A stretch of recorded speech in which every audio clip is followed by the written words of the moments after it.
Imagine you are walking into a store and you see two white t-shirts folded on a table.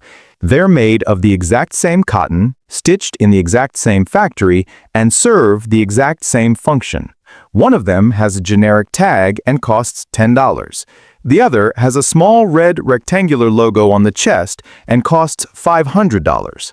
According to every fundamental law of economics you were taught in high school, the rational human being should buy the $10 shirt and laugh at the $5 one.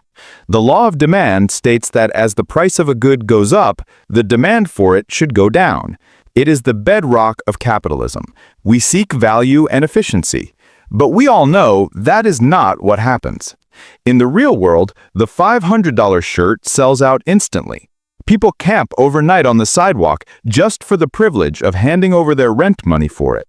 If the company lowered the price to $20, nobody would want it anymore. The demand exists specifically because the price is irrationally high. This is a glitch in the human operating system that keeps millions of people broke, and it is called the Veblen Paradox. My name is Bobby, and I spend way too much time analyzing why we make financial decisions that ruin our future. If you are someone who has ever felt the strange magnetic pull to buy something you couldn't afford just to prove you could, make sure you hit that subscribe button and give this video a thumbs up, because today we are going to dissect the psychology of status. We are going to explore why we are hardwired to signal wealth we don't have, how luxury brands weaponize our insecurity against our bank accounts, and why the only way to actually become rich is to stop trying to look like it. We're going to talk about the man who hated the rich so much he wrote the playbook on their behavior, Thorstein Veblen, and how his century-old theory explains everything from your neighbor's leased BMW to the waiting list for a Birkin bag. To understand why we destroy our wealth to look wealthy, we have to go back to 1899 and meet a curmudgeonly economist named Thorstein Veblen. He looked at the society around him, the Gilded Age of Vanderbilts and Rockefellers, and he realized that the standard economic models were wrong. Economists assumed humans were utility maximizers, meaning we buy things because they're useful. A coat keeps you warm, a car gets you to work. But Veblen saw people buying silver spoons that were too heavy to eat with and corsets that made it impossible to breathe. He realized that utility wasn't the point was waste.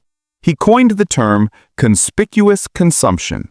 The core idea is that in a stratified society, the most efficient way to prove you have high status is to publicly waste resources. If you can afford to buy a watch that tells time no better than a $10 Casio but costs as much as a Honda Civic, you're sending a very powerful signal to the tribe. You're saying, I have so many resources that I can afford to set fire to this pile of money and still survive. This brings us to the core mechanism of the Veblen Paradox. For certain goods, the price is the feature. In a normal market, price is a barrier. It's the pain you have to endure to get the product.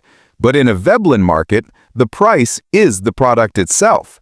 If Rolex suddenly decided to maximize efficiency and sell their watches for $200, which is closer to the cost of their materials, they wouldn't sell more watches. They would go out of business.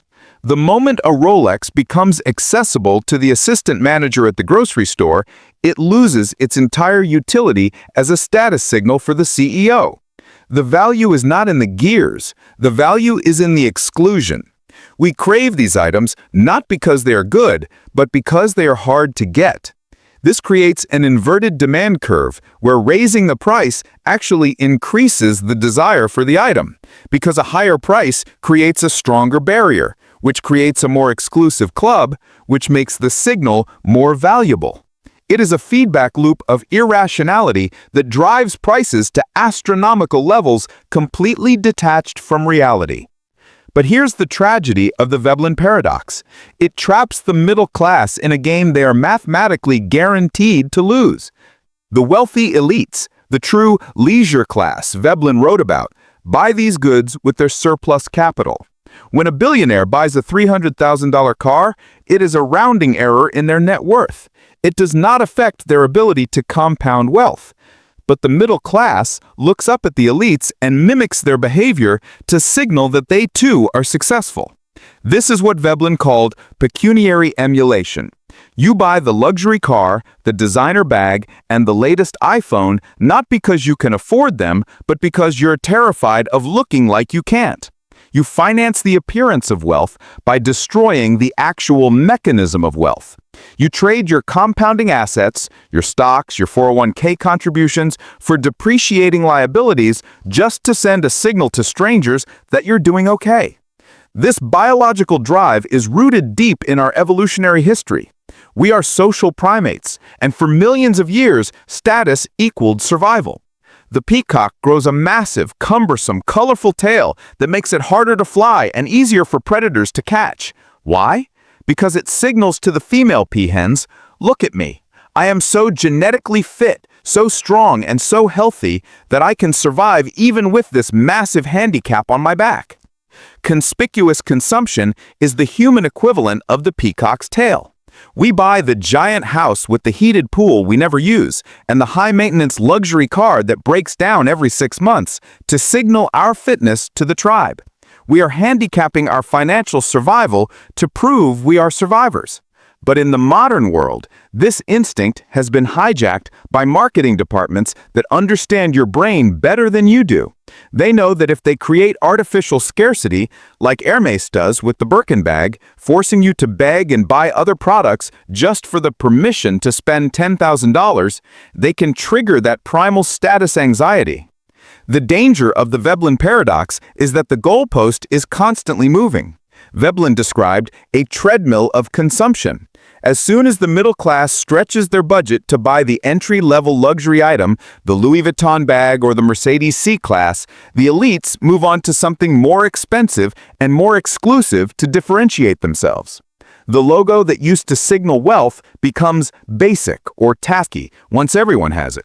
So the elites switch to quiet luxury or stealth wealth, wearing $500 cashmere baseball caps with no logos, and the middle class scrambles to catch up, throwing out their logo-heavy gear to buy the new subtle trend.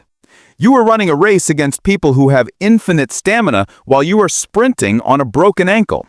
The irony is that by trying to signal membership in the rich class, you're taking the specific actions, overspending and underinvesting, that ensure you will stay in the poor class.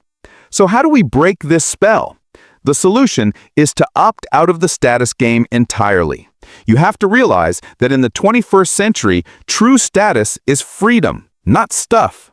The person driving the 10-year-old Toyota who has $1 million in the bank and can quit their job tomorrow has infinitely higher status than the person in the brand new Range Rover who is 2 paychecks away from insolvency. You decouple your self-worth from your net worth. You need to adopt a philosophy of stealth wealth. The truly wealthy people I know, the ones who have won the game, are often the ones you would walk past in the grocery store without a second glance. They understand that wealth is what you don't see. Wealth is the nice cars not purchased, the diamonds not bought, the first-class upgrades declined. Wealth is financial assets that haven't yet been converted into the stuff you see. When you feel that urge to buy the Veblen good, to buy the thing that is expensive just to be expensive, pause and ask yourself, am I buying this for the utility or am I buying this for the signal? If you were the last person on Earth, would you still want it? If the answer is no, then you are falling into the trap. You're sacrificing your freedom to impress people who are likely drowning in their own debt. Thorstein Veblen taught us that we are monkeys obsessed with shiny objects, but we have the power to override that programming. We can choose to value compounding over consumption. We can choose to be the master of our money rather than the slave of our status. The most impressive signal you can send to the world isn't a watch on your wrist, it's the peace of mind in your eyes.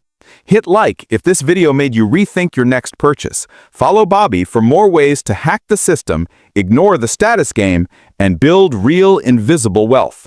I'll see you in the next one.